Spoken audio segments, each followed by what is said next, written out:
야간 자율학습을 앞두고 저녁을 먹기 위해 교문을 나섰다가 길에 쓰러진 70대 노인을 발견한 고3 학생. 할아버지는 자전거에서 넘어지면서 손을 크게 다쳤고 출혈도 심각했다는데 재빠른 응급조치는 물론 119가 올 때까지 그 곁을 지킨 김유건 학생을 사건 현장에서 만나본다. 네, 가슴 따뜻하고 훈훈한 사연 속 주인공의 얘기를 들어보는 시간입니다. 함께 사는 세상. 오늘은 광주의 한 고등학생 얘기를 해볼 텐데요. 야간 자율학습을 앞두고 이 학생이 좀 깜짝 놀랄 수 있는 상황에 직면하게 됐어요. 맞아요. 고3 학생입니다. 이 코너가 너무 좋아요. 학교 이름과 학생 이름을 막 얘기해도 되니까요. 네. 김유건 군입니다. 18살 고3 학생, 광주에 있는 호남 36고등학교 학생인데요. 12일이면 화요일인데 저녁 6시에 학교 인근에 학생이 왜 나왔나? 야간 자율학습 전에 저녁 먹어야 됩니다. 저 고3 때 생각나네요. 네. 그 앞에 분식집도 가고 시장도 가고. 그래서 나왔는데 학교 인근 골목에 저녁 6시에 70대 노인 한 분이 쓰러져 있는 거예요. 그래서 가만히 가서 지켜보니까 손목을 부여잡고 쓰러져 있었습니다. 부상당하신 거죠. 그 옆에 넘어진 자전거가 있었습니다.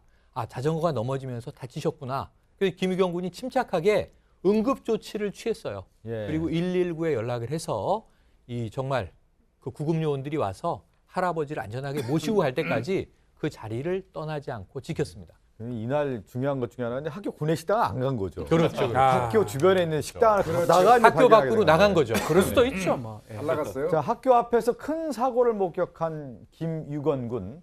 하지만 침착하게 대처를 잘 했고요. 구체적으로 어떤 상황이었는지 김유건 학생에게 직접 들어봤습니다.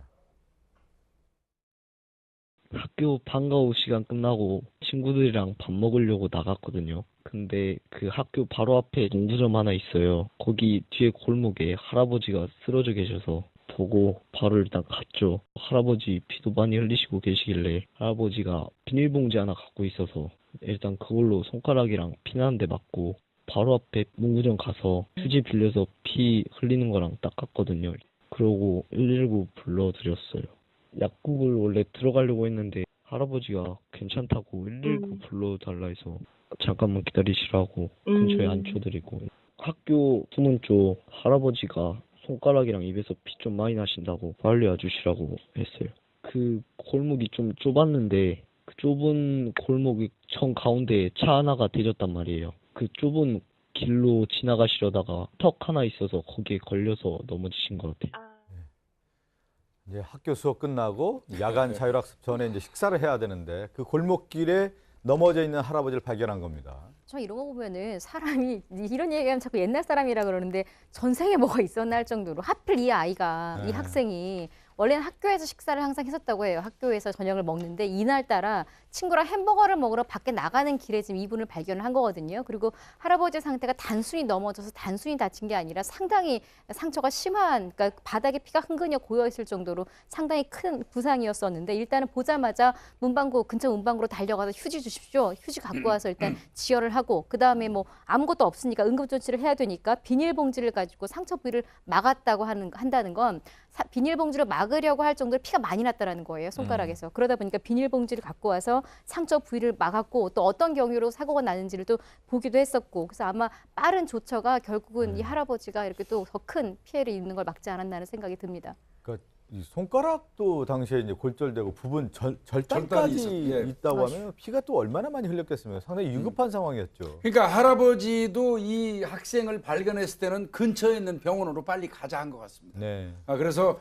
모시고 이제 그 개인 병원 근처에 있는 데로 가려고 했는데 할아버지께서 가다가 생각하니까 본인의 상처가 좀 심하다고 생각이 들었나 보죠. 안 되겠다. 이건 개인 병원 갈 게 아닌 것 같다. 119에다 신고를 좀 해줘라. 예. 이렇게 부탁을 한 것 같습니다. 그러니까 이 학생이 할아버지를 한쪽에 잘 앉혀드리고 119에 신고를 해준 거예요. 예. 그리고 119가 올 때까지 그 할아버지 옆에서 보호 조치를 해주신 거죠. 그러니까 지금 얘기한 것처럼 또 이 할아버지 상태도 잘 점검하고 119 신고 전화하고 또 119가 올 때까지 기다려주면서 할아버지에게 마음을 안심시키는 역할도 했단 말이에요. 사실 저는 이 부분이 제일 대단한 것 같아요. 지금 야간 자율학습까지 이제 나와서 남은 시간 1시간 남짓인데 그 상황에서 이 할아버지를 발견하고 응급조치를 하고 119를 불렀으면 사실 모든 일을 다 한 거죠. 거기까지 하고 갔어도 여기에 지금 우리가 소개할 만한 정도의 일이었는데, 근데 이 지금 김유건 학생이 그 할아버지가 다치셨는데 혼자 계시면 굉장히 좀 불안해하실 것 같고, 또 본인도 그냥 그러고 가버린 마음이 놓을 것 같지가 않아서 네. 119가 올 때까지 계속 기다리고 있었다고 해요. 근데 119가 딱 도착을 하고 나서 예. 보니까 30분이 남았답니다. 그래서 야, 아직 30분 남았으면 먹고 들어갈 수 있다. 그래서 친구들하고 가서 햄버거를 먹고 다행히 야간 자율학습을 늦지 않게 들어갔다. 지금 이제 사진이 나가고 있는데 당시 할아버지 옆에서 지키고 있었던 그 김유건 학생의 친구들 네, 그러니까 5명이 지금 딱 저렇게 서 있습니다. 독수리 오영재입니다. 거기. 김유건과 친구들, 뭐 독수리 오영재. 그러니까 이게 이렇게 된 거예요. 네. 119에 전화를 걸고 기다리고 있는데 친구가 전화 온 거예요. 너 왜 밥 먹으러 안 와? 전화가 온 거죠.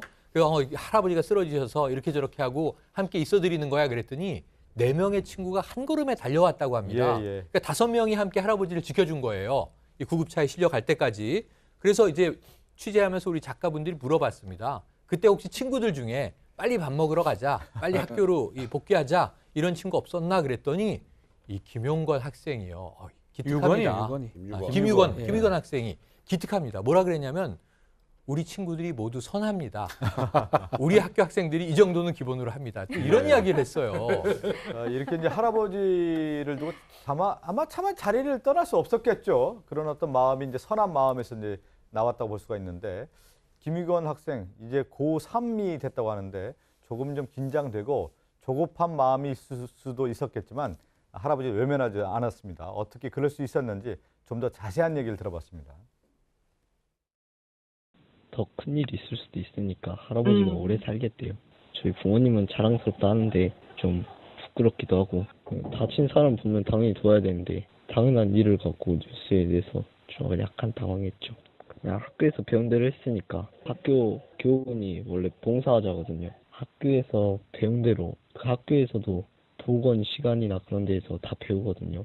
당황하지 말고 배운 대로 일단 하는 게 제일 중요한 것 같고 빨리 119를 부르는 게 괜찮을 거라 생각합니다. 학교 교원이 봉사하자고 예. 봉사자를 몸소 실천했습니다. 이 36고등학교, 호남 네. 36고등학교 이게 칭찬해줘야 될 것 같아요. 이 학교는 공부보다는 인성이 더 중요하다고 하고 그걸 실천을 했다고 유건 학생이 또 얘기를 하고 있거든요. 우리 단골 멘트죠. 당연히 할 일 했는데 이렇게 칭찬받으니까 놀랍다.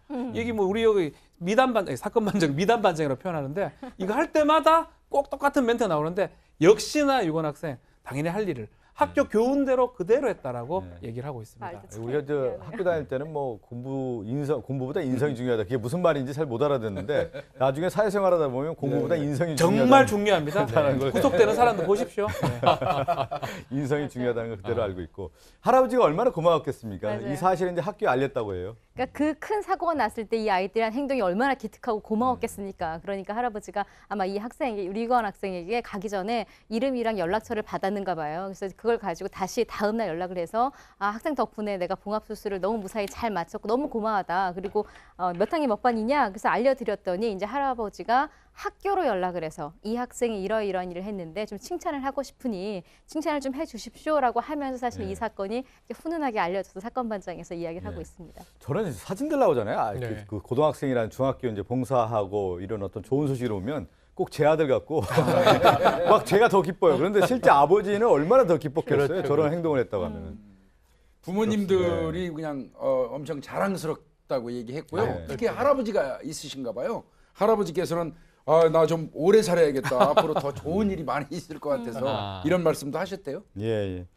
지금 오늘 명언이 하나 남았습니다. 학교 교원이 서로 봉사하자. 봉사하자. 네, 봉사. 학교에서 늘 그렇게 가르쳤다잖아요. 네. 공부보다는 인성이다. 공부 다 인성이 필요 참 없다. 중요합니다. 공부 다 필요 없다. 공부가 필요하긴 한데 네. 인성이 상당히 중요하다는 얘기를 남겨두면서 좀 잘 했다라는 칭찬과 함께 오늘 이 사건을 마무리하도록 하겠습니다.